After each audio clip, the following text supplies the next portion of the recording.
आपने हम लोगों ने देखा होगा जिंदगी में 1 लाख 2 लाख 5 लाख 1 लाख 2 लाख 5 लाख 1 लाख 2 लाख 5 लाख, इससे ज्यादा बैंक बैलेंस कभी रहता है अपने पास? सिर्फ इसलिए नहीं रहता क्योंकि हमने सोचा नहीं। तो जब सोचा नहीं, अचानक 5 लाख बैंक बैलेंस हो जाता है तो कुड़बुड़ाहट मचती है, अरे रे इसका क्या करूं, इतना कैसे आ गया, इतना कैसे आ गया। एक बार आप 20 लाख सोचो, 20 लाख आ जाएगा।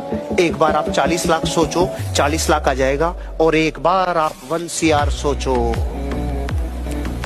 एक दिन आपके खाते में 8 डिजिट का कोड 1 CR एक दिन खुरकेगा। मां कसम खा के कह रहा हूं, अपने आप को बड़ा सोचने में लगाओ। छोटा सोच सोच के और छोटे हो जाएंगे। बड़ा सोचो, बड़ा सोचो, बड़ा सोचो।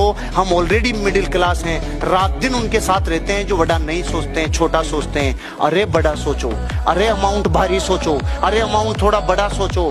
सोच बड़ी होगी तो